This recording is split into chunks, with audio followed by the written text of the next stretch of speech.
tarde a todos e todas. Em nome desse time incrível, né, daqui a pouquinho a gente falar, Camila e Fabiano, eu gostaria de agradecer a Melhor RH pelo convite para a gente debater e trazer um tema tão importante e relevante, né, que a gente tem falado, sustentabilidade e ESG cada vez mais na pauta de recursos humanos. Então, para começar, eu gostaria de me apresentar. Eu sou Elizabeth Rodrigues, eu sou executiva de Gente e Gestão da Vedacity. Hoje eu estou usando um casaquinho verde com uma blusa azul. Eu tenho um cabelo castanho meio dourado, pele clara.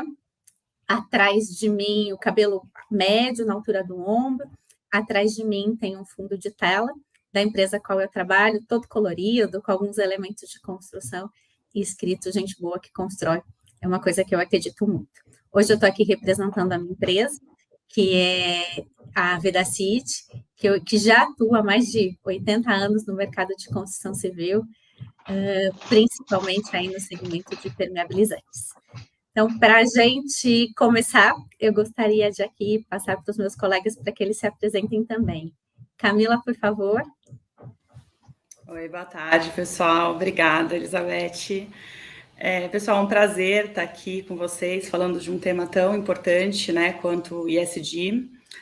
Me apresentando, né, então eu sou a Camila Albani, eu estou como gerente executiva de Gente e Gestão aqui da Combio. Me descrevendo, né, eu estou com uma blusa preta, com um colete com a cor caramelo de pelinho, bem quentinho. Tenho cabelo curto, castanho, olhos castanhos, pele clara. Aqui estou com um fundo de tela que é o escritório da Combio, então tem as mesas, o logo da empresa e algumas plantas penduradas. Me apresentar, né, um pouquinho, eu sou engenheira de formação, trabalhei antes aqui da Combio em grandes grupos nacionais, trabalhei no Grupo Ultra, na Cosan, na CCR.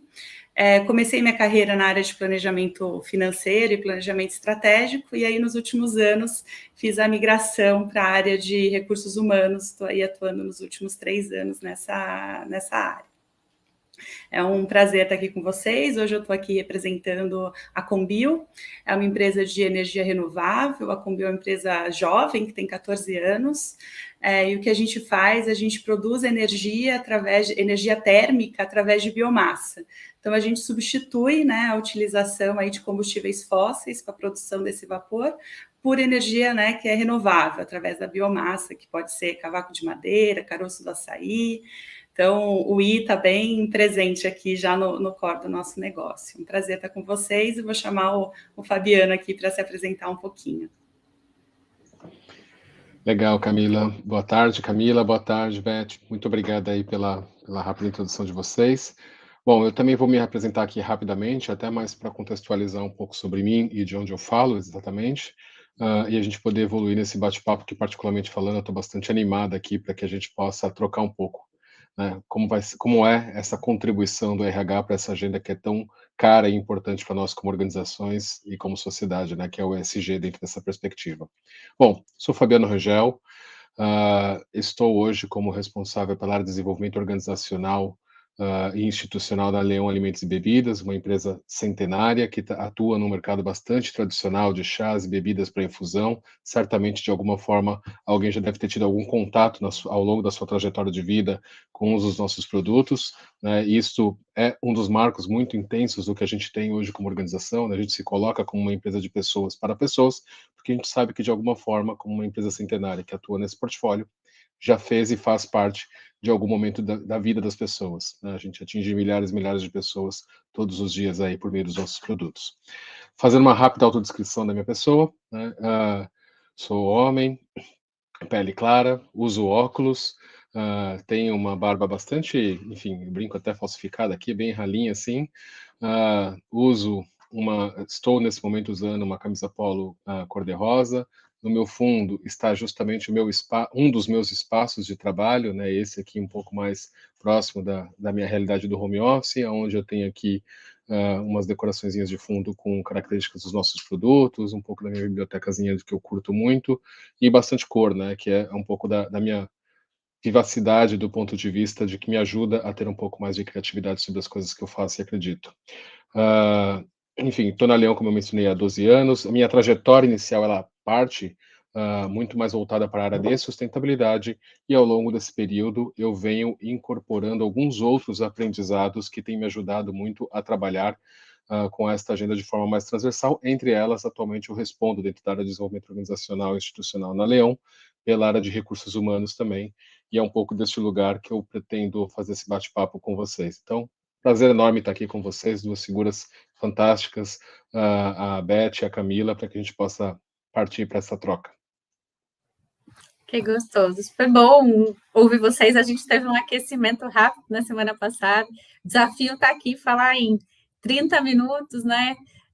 Tanto quanto a gente pode desse tema, mas nosso desafio de tentar contribuir, trazer para a mesa coisas que sejam de fato importantes. E é bem legal ver a diversidade desse painel, né? Minha carreira 100% em RH, Fabiano contando da migração dele, né? De origem de sustentabilidade para RH, e a Cá contando aí também, né, numa área mais de planejamento, engenharia de formação, agora também. Então, acho que expectativas diferentes, mas todos do mesmo lugar, tentando cada vez mais aproximar a agenda de recursos humanos com a agenda de ESG. Então, para a gente começar esse bate-papo, queria propor de a gente conversar um pouquinho como vocês têm visto que o RH, como nós, né, na realidade, temos visto, que o RH e seus profissionais podem contribuir estrategicamente com a agenda de ESG. A partir de que lugar, quais são os principais processos ou as principais iniciativas, principais subsistemas que a gente tem entendido como crucial e estratégico para fortalecer, alavancar todas as diretrizes de ESG nas nossas organizações. Camila, se puder começar. Vamos sim, obrigada, Beth. Então, a gente ouve muito falar assim, né? Poxa, o RH tem que ser estratégico, né? Tem que estar perto do negócio. É uma coisa que a gente ouve bastante, acaba ficando até, parece um lugar comum, assim. Mas acho que para responder sua pergunta, eu viria nessa linha mesmo, assim. Eu acho que é muito importante, né? O RH, as áreas, os profissionais saírem do seu lugar um pouquinho primeiro, né?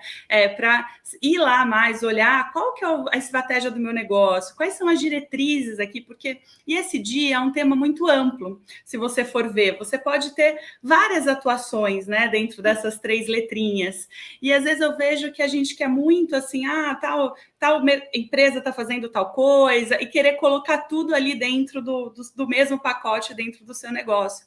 E quando você consegue identificar, bom, quais são as diretrizes do meu negócio, quais são as dores que eu tenho aqui, e endereçar essas dores, às vezes com iniciativas totalmente atreladas ao ESG, eu acho que você cria um caminho mais respaldado, mais robusto, assim, dentro da companhia, né? Não aquele processo dentro do RH. Então, eu acho que para a gente contribuir com isso, a gente tem que sair um pouco, né, na minha visão, do nosso lugar, né, dessa área de people, olhar um pouco todo, olhar um pouco para onde a empresa está indo, quais são as dores do negócio, as dores de formação, por exemplo, né, de educação corporativa. Eu tenho um exemplo bem bacana de uma empresa que eu passei, que a gente tinha um gap de formação técnica dentro de uma das áreas, e a gente fez um programa, né, de formar pessoas jovens de baixa renda, tivemos um parceiro aí, e dentro dessa formação a gente trouxe mentores da própria área, né? Alguns foram voluntários, então eu juntei uma série de dores um pouco em uma ação. E aí eu vejo que isso traz mais engajamento, mais sponsorship e traz resultado, porque eu estava direcionando uma dor efetiva ali do negócio, que era uma capacitação técnica, né? Ter uma porta de entrada diferenciada para aquela posição. Então, acho que eu começaria por aí, sabe? Subindo um pouco de helicóptero, olhando o todo, olhando as diretrizes, a estratégia, para sim montar as estratégias de people, de gente ligada à agenda de ESG. É por aí que eu começaria. Não sei, você e o Fabiano, aí, o que vocês trazem? Fabiano, eu posso passar? Depois eu volto. Opa, estava desativando aqui o meu microfone. Sim, podemos? Posso pegar o gancho aqui então, Beth? Por favor. Então tá bom. Olha, eu particularmente adoro essa provocação, porque, enfim, quando eu olho para para essa temática toda da sustentabilidade, que hoje estamos chamando, né, de ESG, o que me vem na cabeça com muita clareza é uma sistemática chamada transversalidade, né? Ou seja, não existe dentro de qualquer organização nenhuma área que, se a gente fizer um esforço mínimo, qualquer que seja, de fazer um double click ali, ou de provocar um raciocínio endereçado, vamos chamar assim, né? Se provoque sobre isso. Qual é o teu nível de contribuição ou quais são as suas oportunidades dentro da tua área de contribuição funcional que você possa endereçar ali um desafio ou uma oportunidade que contribua mais ativamente para o ESG, né? Então, por isso que eu trago muito essa linha mestre da transversalidade. E quem tem um potencial de interagir com todas as áreas e ajudar as áreas a se fazer essa provocação? O RH, né? A gente tem esta oportunidade de ter esse nível de penetração. E por que eu digo isso, né? Quando eu cheguei na Leão, há 12 anos atrás, eu cheguei justamente com o desafio de estruturar uma área de sustentabilidade que hoje já nem existe mais com esse, vamos dizer assim, com essa caixinha formatada ali como uma área de ESG e sustentabilidade. E nada contra organizações que tenham isso. Ela tem um papel, e eu de verdade acho que esse papel é super importante para tirar a gente, às vezes, da vala comum, para nos provocar, para endereçar temáticas que, a princípio, parecem um pouco mais exóticas à realidade do dia a dia do negócio.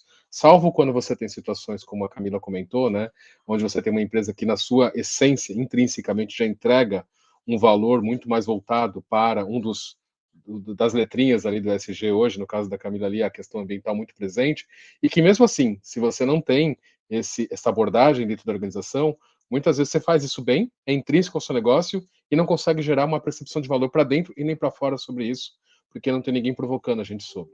Então, quando eu entrei para montar, para estruturar essa área, a primeira pergunta que me fizeram é: em que área que a gente deveria plugar esta caixinha para responder ali dentro de uma estrutura de governança? E eu falei, olha, embora eu já tivesse, obviamente, ali bastante tendencioso para onde eu ia endereçar, mas eu precisava que a organização absorvesse esse processo cultural de entendimento sobre a importância dessa agenda. Eu falei, olha, eu preciso de pelo menos 3 meses aqui para conhecer a organização na sua totalidade e depois a gente volta a discutir sobre isso.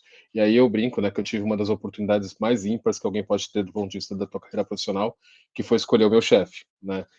Que foi escolher a área onde eu poderia estar endereçado. E depois de ter feito essa análise, aí eu, obviamente, ganhei um pouco mais de propriedade da organização e falei, ó, que tal a gente plugar esta área dentro da diretoria de recursos humanos? E aí me olharam com aquela total estranheza, porque até então a expectativa maior é que ia para uma área industrial, que ia para uma área de supply, que ia para uma área, né, de entregas, vamos dizer assim, a princípios, entre aspas, aqui mais pragmática, né? Eu falei, recursos humanos, e me falaram, por que isso? Eu falei, olha, por uma simples razão. Qual é o nosso grande desafio aqui? Transformar a cultura da organização a ponto da gente gerar um nível de entendimento sobre as pessoas que elas se engajem sobre esta causa, não é? Que área que tem, dentro dos seus subsistemas, as melhores ferramentas para evoluir nessa direção? O RH. Então a gente precisa estar colado aqui, a gente precisa ser íntimo, a gente precisa ser irmão siamês ali do RH, e foi assim que eu tive a oportunidade na Leão de plugar essa estrutura dentro do RH e seguirmos aí numa jornada que hoje já vão para 12 anos e que só foi se fundindo, se misturando, né, eu brinco, né, a gente foi fazendo uma composição de infusões novas aqui, com novos sabores e aromas para chegar onde nós estamos hoje. Então acho que é uma rápida introduçãozinha aqui, Beth, te devolvo, porque acho que você também tem uma experiência muito rica sobre a identificação de propósito, como a gente engaja as pessoas para essa agenda, né? E o quanto o RH é partícipe disso, né? Super gostoso ouvir, acho que queria complementar um pouquinho das coisas, ou assim, trazer talvez um olhar complementar para aquilo que vocês já trouxeram. Acho que partiu muito da essência do negócio, né? Assim, para mim e na Vedacity, o nosso lugar, o nosso caminho de ESG tem sido qual é a conexão de ESG com o negócio. Acho que todos nós sabemos o quanto o setor de construção civil é um dos maiores causadores de resíduo no planeta, e, ao mesmo tempo, ele também tem condições de melhorar as condições de habitação, que hoje é um dos nossos grandes déficits, né? Falando em condições de sociais, condições de mundo. Então, quando a gente parte desse princípio, foi aí que a gente fundamentou muito forte o nosso propósito, como organização, né? Que é transformar a vida das pessoas, melhorando as condições de habitação. Então, tá aí o nosso lugar de fala, tá aí o nosso lugar de propósito. Mas isso não aconteceria se a gente não entendesse ESG muito conectado com o nosso propósito, com o nosso negócio, com a nossa estratégia. A ponto de conectar pessoas, mas a ponto também de redefinir, reorientar modelo de negócio. Então, a partir desse lugar, né, que a gente entende que ESG, ou sustentabilidade, né, eu concordo contigo, né? Assim, a gente sempre teve uma agenda de sustentabilidade mais ou menos visível na organização, que ao longo dos últimos anos ela foi criando diretrizes mais claras, ou sendo regulamentada e olhada de uma forma diferente. Mas esse viés de sustentabilidade, em maior ou menor instância, ele sempre esteve presente. Mas quando a gente fala que ele quer estar mais presente, ele quer e deve estar muito mais intrínseco no negócio, passa por pessoas. E é, de fato, onde começa a conexão intrínseca com o RH. Se ele passa por pessoas, se ele é feito através de pessoas, impulsionado através de pessoas, não tem como ser uma agenda hand-to-hand, que eu falo, junto com a área de recursos humanos, seja recursos humanos liderando a pauta, ou seja recursos humanos apoiando, aí você trouxe um pouquinho, com todos os subsistemas, né, seu ferramental, seja lá qual for, que de fato fomente essas boas práticas de sustentabilidade dentro da organização. Então, para mim, começa aí, tudo tem, eu brinco que é a palavra grande, mas acho que ela traduz bastante coisa, que é a palavra cultura. Se você quer ser sustentável, você tem que ter uma cultura onde sustentabilidade seja um dos principais pilares. E dentro da Vedacity, daqui a pouquinho, a gente vai aprofundar, mas eu conto um pouquinho mais a história, tudo começa a mudar quando, de fato, a gente entende sustentabilidade como uma prioridade estratégica e entende também como um principal atributo de cultura. A gente chama a gente movida a propósito, depois eu dou um pouquinho mais exemplo, mas, de fato, onde a gente coloca a sustentabilidade como um grande pilar estratégico e tem que ter uma cultura, de fato, que impulsione isso, né? Senão, é só como a gente chama, né? É mais greenwashing, não é isso, de fato, que a gente quer. E aí a gente deve falar daqui a pouquinho do processo de educação, então acho que eu já vou passar para alguns de vocês para falar um pouquinho do processo de educação, porque para mim isso não acontece sem um processo de educação dentro da companhia, seja lá em níveis de liderança, seja lá para toda a organização. Então eu queria, se algum de vocês pudesse contribuir um pouquinho com isso, né?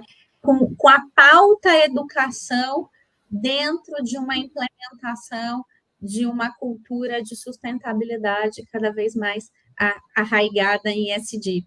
Quem tem bons exemplos aí para contar para a gente? Eu acho que eu posso pegar aí o gancho, Beth. Eu gosto muito do tema, né, de educação, e eu acho que isso é muito importante. Eu gosto de fazer analogias assim com a natureza, né? Que tudo que a gente vai, quando a gente vai plantar alguma coisa, a gente sempre tem que cuidar do solo, né? Então a gente tem que adubar, arar, para colocar lá a nossa sementinha e para florescer. E eu vejo muito isso, né, nesses programas e projetos de ESG, porque às vezes a gente faz um desenho bacana. Então, por exemplo, eu já vi alguns programas e que eu acho bem bacanas de, hoje eu quero ter meta de mulheres na liderança, por um exemplo, né? Poxa, mas como eu preparei o meu terreno, né? Eu eduquei o meu público, a minha cultura, para receber e ter essas mulheres, né? Às vezes no escritório a gente acaba sendo um pouco mais comum, mas às vezes nas áreas operacionais, às vezes isso é mais desafiador. E eu só vou no fim, né? No fim, lá na minha meta, do ESG. Então, eu gosto muito, assim, dessa parte de educação, de como é que eu preparo o terreno dentro da... Eu vou falar de diversidade, né? Então, vou ter programas de diversidade, de ter mais diversidade nos meus programas de entrada, que é muito bacana, super importante, mas eu nunca posso esquecer da minha educação, e eu me coloco junto, porque eu estou cada dia aprendendo, acho que é um tema também que tem coisas novas a cada dia, que me coloco nesse lugar de aprendiz, mas e como eu, junto com o time, a gente se prepara para esse movimento, como eu adubo esse solo interno, né, para florescer aí as minhas ações. Não dá para eu pensar só no plantio em si. Então, eu acho que o processo de educação corporativa, né, para todos os temas de ESG, para todas as partes da sigla, é muito importante. Eu defendo bastante, sou uma grande apoiadora aí desses processos. Obrigada, Kátia. Depois eu volto, te pedir alguns exemplos específicos, acho que eu tenho alguns para contribuir, talvez a Fabiana tenha também. Mas me deu um insight, já que a gente está falando tanto de ESG, e acho que não sei se todas as pessoas que estão nos acompanhando, de fato, sabem o que significa uma sigla ESG. Então, já que a gente está falando de educação, eu queria dar um passinho para trás e pedir para o Fabiano, se você pudesse nos ajudar a esclarecer, né, para todo mundo que está aqui com a gente, o que é ICD. Aí você já emenda, né, faz parte desse processo de educação aí. Perfeito, perfeito. Não, e acho que essa provocação é ótima, né, Beth, porque de fato a gente às vezes acaba indo tanto no embalo que a gente começa a falar um pouco mais para a gente mesmo e não se dá conta do desafio que a gente tem de ser cada vez mais plural nessa comunicação. E como eu falei de início, né, essa transversalidade ela é importante. E qual é o melhor caminho para a transversalidade? Quando você consegue ir democratizando e simplificando a informação no sentido de que as pessoas vão se conectando e identificando o propósito. Então, respondendo de forma objetiva ali a tua pergunta sobre o ESG, né, é uma sigla que vem enfim, da abreviação em inglês do Environment, Social e Governance, né, o que a gente aqui no Brasil costuma chamar de os aspectos ambientais, sociais e de governança dentro da gestão corporativa. Por isso que no comecinho ali, quando eu falei, né, a antiga sustentabilidade, mas isso já teve tantos outros nomes também, né? Isso lá atrás, em algum momento, num outro contexto, né, já foi chamado de filantropia, depois de responsabilidade corporativa, depois, perdão, responsabilidade social, responsabilidade corporativa, valor compartilhado, sustentabilidade, enfim, né? São muitos sinônimos para o mesmo sentido. E qual que é o sentido básico disso aqui, né?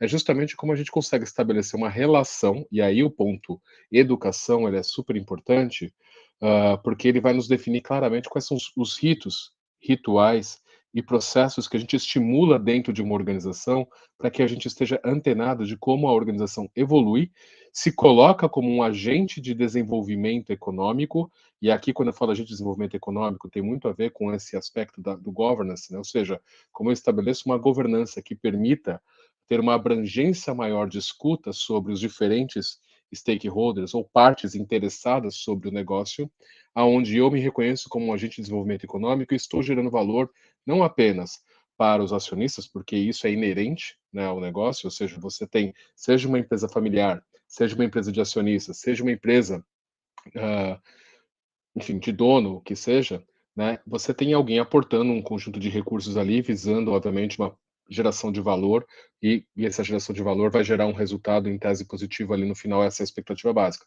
Contudo, a forma como eu faço isso, a forma como eu engaixo as pessoas para fazer isso, qual é o legado que eu deixo sobre tudo isso, cada vez mais, nos dias de hoje, no estado de consciência de sociedade que a gente tem, é o que mais importa, no final das contas, porque é isso que vai gerando uma perpetuidade dentro do contexto do negócio. E aí, quando a gente fala sobre educação e cultura, e a gente começa com isso, trabalhar alguns paradigmas super importantes dentro da organização, né? A gente às vezes se pega em perguntas talvez um pouco mais simples, se a gente for querer simplificá-las, mas que na prática não é, porque tem raízes muito mais complexas. Exemplo, né, como a Camila bem citou. Poxa, qual é o meu desafio de ter mulheres na posição A, B, C, D? Né? Sendo que a gente deveria se perguntar por que a gente até hoje não temos mulheres nessas posições, o que nos diferencia muito, e aí vem um papel educativo muito importante de quebra de paradigmas de um RH, por exemplo, interagindo, vou dar um exemplo concreto de indústria aqui já nos colocando dentro desse contexto, né, interagindo com uma área de saúde e segurança ocupacional, que por sua vez tem, né, vamos dizer assim, uma formação mais pragmática sobre algumas coisas de bastante robustez na preservação da integridade e da saúde das pessoas e fala, olha, se eu colocar eventualmente uma mulher para executar a atividade A, B, C, D, que historicamente o nosso referencial sempre foi masculino porque estava diretamente associada a um esforço físico maior, né, eu posso estar comprometendo eventualmente a integridade mais acelerada de uma mulher. E aí você chama a pessoa para aquela reflexão. Poxa, que interessante esse teu ponto. Porque se isso de alguma forma limita você colocar uma mulher para executar essa atividade, porque você justamente está preocupado com o bem-estar dela e com o comprometimento do estado físico dela, será que isso também não está acelerando um desgaste ou um desconforto ou uma situação que não faz parte dos nossos valores de preservação da integridade física daquela pessoa, do homem? Será que o problema está no gênero ou está na forma como aquela atividade é executada? Será que o problema está, né, no gênero ou nos recursos que a gente provém para que aquela atividade seja executada, porque se eu consigo estabelecer um procedimento que tanto a mulher quanto o homem conseguem exercê-lo de igual para igual, eu estou preservando a integridade física de ambos de uma forma muito. Então, os indicadores de H, né, os tradicionais, inclusive, favorecendo muito a contribuição para a redução do absenteísmo, favorecendo muito a contribuição para o clima, favorecendo muito a contribuição sobre a percepção que as pessoas vão ter no cuidado da organização com elas. Então, eu peguei aqui dentro do aspecto do social, o como uma conexão direta, como o reconhecimento da condição de trabalho dentro do ambiente, trazendo a perspectiva de gênero. É importante que o RH esteja muito alinhado com esses estímulos para que todos esses paradigmas sejam revistos e a gente consiga construir um ambiente mais favorável para todos. Só trouxe um exemplozinho aqui, Beth, porque você já fez a provocação. Poxa, como que, né, os estímulos e o processo educativo ajudam muito e como que o RH se porta diante disso. Então, te devolvo aí, porque acho que você também deve ter outros exemplos interessantes. Obrigada. Não, aqui dentro acho que tem vários, e para a gente a educação tem sido fundamental. Daqui a pouquinho a gente vai falar de um outro tema que todos nós temos ele em comum, né, que é a Agenda B, ou a certificação B, que de alguma forma também fomenta, né, essa jornada, ou nos ajuda com essa jornada. Mas o processo de educação foi fundamental para a gente, porque a gente percebeu que ainda falta conhecimento sobre o tema, não ele per si, mas de impacto, de valor, de propósito, de conexão. Né? Acho que, para mim, temas de sustentabilidade, quanto mais eles criam conexão e entendimento com as pessoas, mais, de fato, né, eles se reverberam em resultado, em propósito, em ação. Então, a gente tem, de fato, ainda muita ação de sensibilização, muita ação de esclarecimento, e muito voltada para os 3 pilares, porque eu acho que também o equilíbrio é bem importante, né? A gente, assim, até às vezes pela própria natureza do negócio, ou de fato, quando a gente vem, acho que você trouxe muita história da filantropia, eu me lembrei agora da tal da SA 8000, para quem é um pouquinho mais antigo de indústria, né? Que já previa algumas coisas de responsabilidade social na pauta, mas a gente confundia a responsabilidade social com voluntariado, não que ele não é importante, né? Mas acho que é um pouquinho mais do que isso. Então, de fato, todos esses elementos de sensibilização, tal como esclarecimento, serem vitais. É que a gente tem ainda muito trabalho com formação de liderança inclusiva, e ele, de fato, tem, assim, é uma das iniciativas assim mais concretas e táticas bem importantes para a nossa jornada, quando, de fato, a gente prepara, né?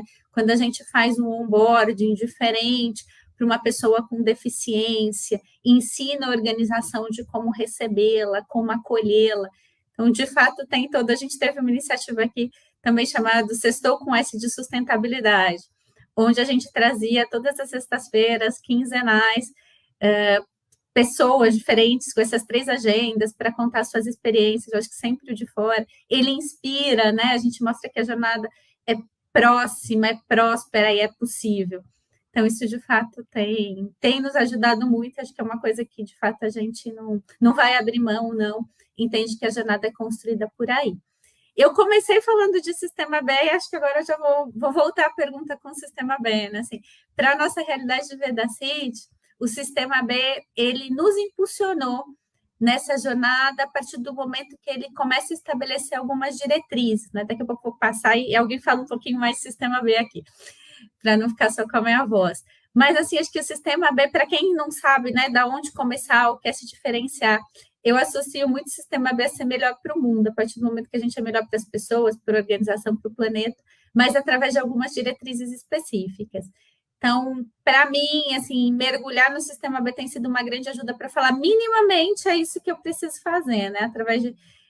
Através do respeito ao ser humano, a partir de minimamente seguir, né, direitos do trabalhador, minimamente, né, o respeito à pessoa, quando de fato a gente fala de saúde e segurança ao trabalho, o fomento à educação e a outras possibilidades de renda.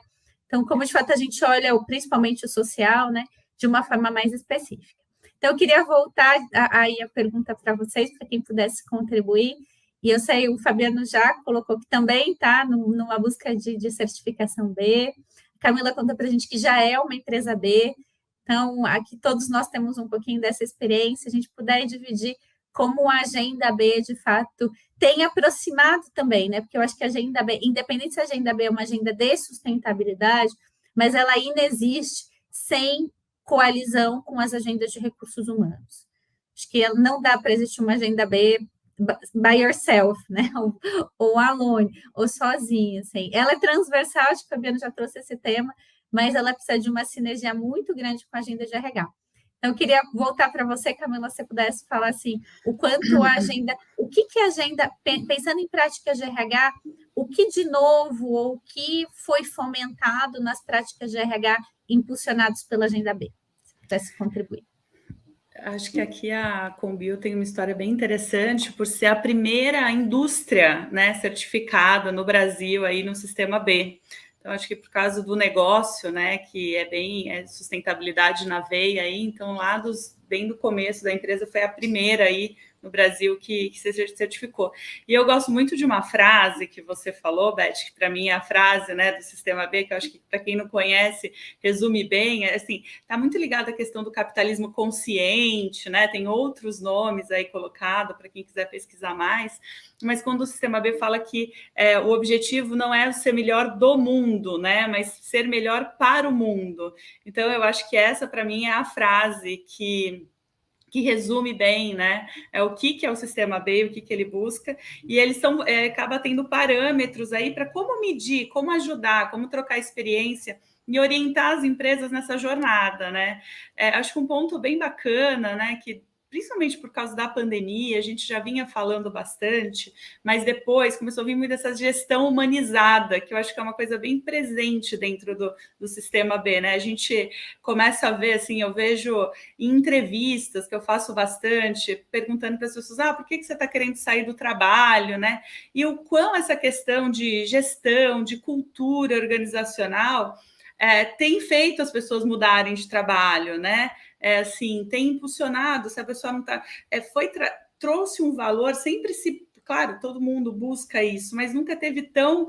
as pessoas começaram a refletir de um jeito diferente, né? Sobre essa questão de uma gestão humanizada, de olhar isso, e aí eu acho que daí que entra muito o nosso papel, né, de trazer essas questões para ser discutidas com os líderes, né, com o nosso time, nas questões de cultura, nas avaliações também, nos diálogos, que eu acho que essa é uma pauta bem importante aí, que pensando na frente, né, de pessoas do Sistema B, eu acho que é bem forte, fora as outras práticas aí ligadas à governança e ao meio ambiente também. Não sei se o Fabiano quer complementar um pouquinho da experiência dele.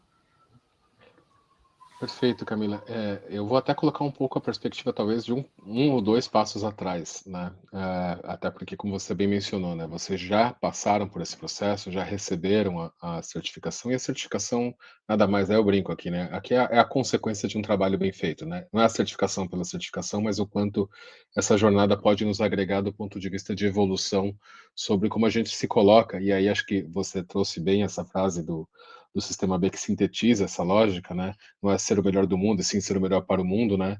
E aí um pouco do que eu tinha dito anteriormente, né? Como você de fato ajuda a organização a reconhecer o que a gente chama do seu accountability, né? Ou seja, do seu papel em termos de responsabilidade e autorresponsabilização a partir do seu negócio, que é como você se coloca como um agente de desenvolvimento econômico, que como tal vai gerar as suas externalidades, e a gente já tem N ferramentas, e as nossas áreas de sustentabilidade, os nossos experts nos ajudam a enxergar isso na sua integridade, ou seja, conectando isso com o negócio, né? Mas, por outro lado, também, a gente, como agente de desenvolvimento econômico, gera uma série de externalidades positivas também, e que muitas vezes a gente acaba não reconhecendo, né? Seja porque a sua atividade é intrínseca e ela já gera essa contribuição, seja porque você ainda não olhou para isso com esse nível de atenção. Então, ela nos ajuda justamente a avaliar os desafios e as oportunidades, né?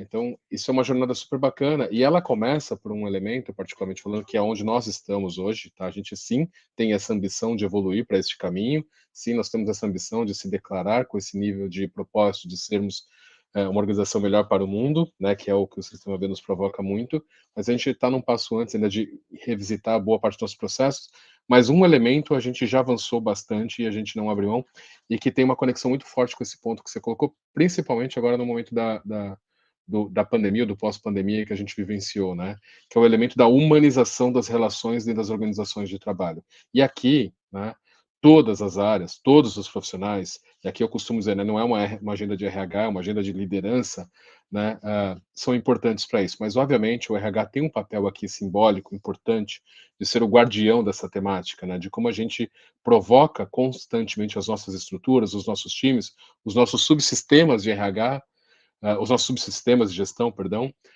para que eles de fato tragam este olhar da humanização das relações de trabalho, né? Que a gente se permita nos reconhecermos dentro das organizações como um elemento intrínseco da nossa existência, que é ser humano, né?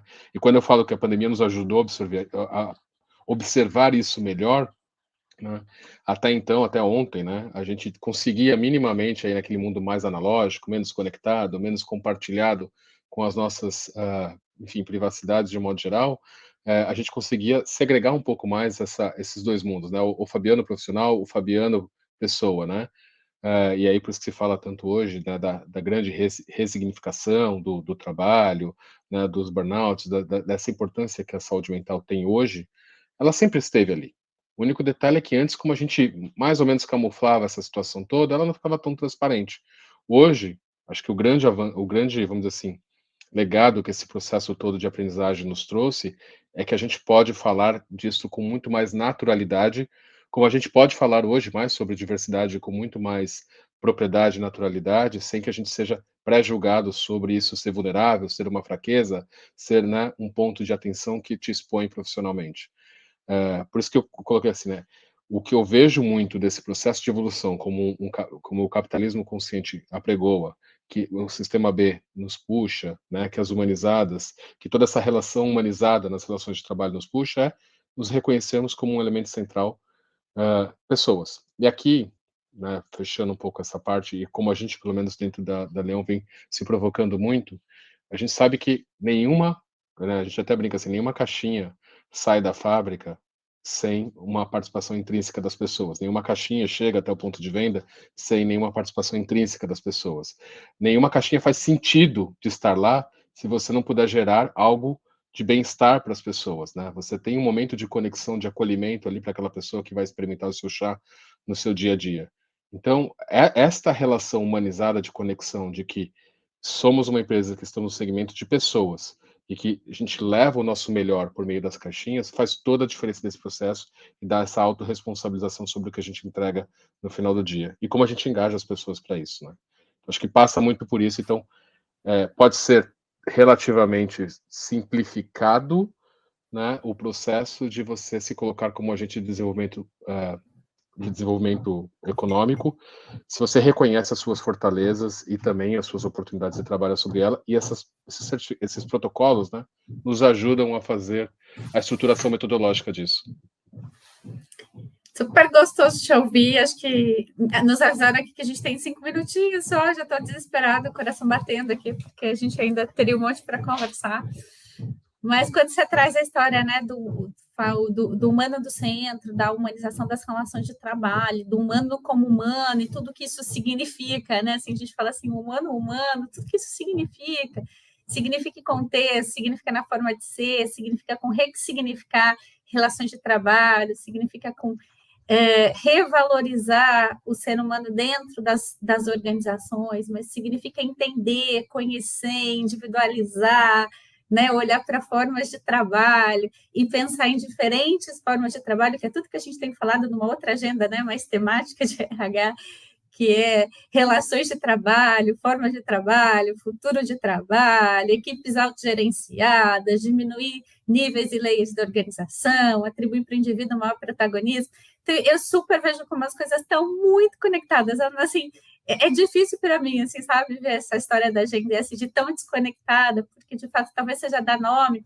para algumas coisas que a gente faz e talvez preferir algumas coisas e preterir outras, né? Ou mudar a história da priorização. O que eu vou priorizar agora e como eu vou ressignificar a história das relações de trabalho. Mas volta para a nossa primeira discussão, né? Por que a agenda ESG está tão conectada e por que as estratégias de recursos humanos elas precisam ser pautadas na agenda? Porque é sobre gente, né? É sobre ressignificar a relação de trabalho. E, Beth, me permite só fazer um acento na tua fala, porque eu acho super importante, né? E por que isto é tão relevante? Se a gente olha hoje para a nossa capacidade de construção intelectual das relações, né, a gente transformar um processo, transformar um produto, ou seja, trazer tecnicidade para isso, de torná-lo ambientalmente mais responsável, socialmente mais justo, isso a gente tem inteligência de sobra, né? É como a Camila comentou assim, você transformar uma fonte de energia que até então se valia de matriz fóssil para uma matriz de biomassa, isso, gente, a gente está cheio de bons profissionais que nos ajudam sobre isso. Mas qual que é o grande desafio disso? E aí voltamos para o ponto inicial da nossa conversa. É como a gente endereça a cultura, como a gente cria um processo de pertencimento e sentido que as pessoas se engajem a buscar essas soluções e a gerar valor para o negócio a partir dessas soluções, né? Então, por isso que o humano centrado aqui nesse sentido, né, ele pode parecer egoísta de ser uma agenda antropocêntrica, mas é. Porque se a gente não conectar o ser humano nesta realidade, a gente não transforma as organizações, a gente não transforma a sociedade. Por isso que eu queria fazer esse acento, porque acho que o que você traz é muito relevante nesse sentido. E aqui, de fato, a gente tem um grande desafio e um alto nível de contribuição dos RHs, que é endereçar bem os estímulos para que esta cultura, as culturas organizacionais se conectem mais a isso.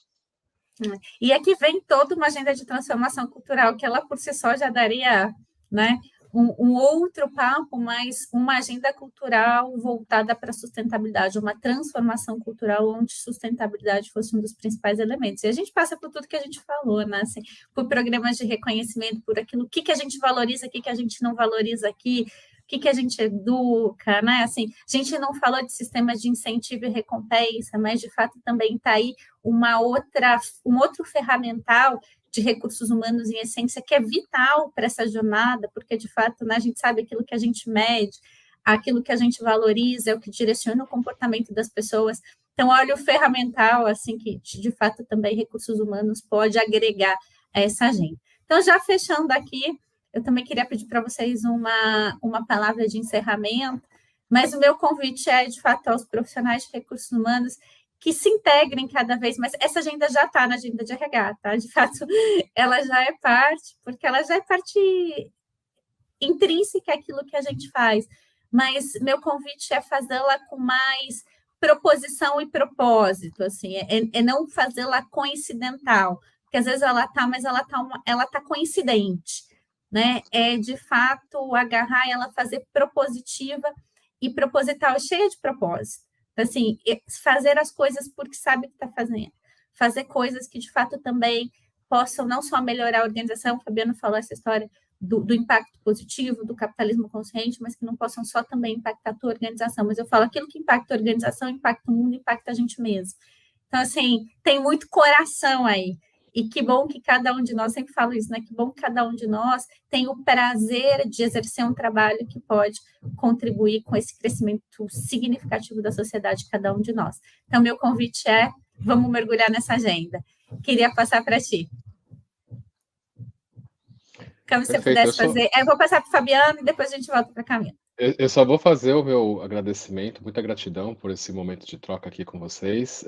Acho que, reforçando o que eu comecei, temos um papel transversal de construção de uma cultura dentro das organizações, e a gente, como RH, ou que está atuando dentro dessa área, vale muito a pena a gente chamar as organizações para essa reflexão, e temos um espaço ímpar para isso, como a Beth bem colocou. Então, Rico, meu muito obrigado, e que a gente possa se encontrar em outros fóruns.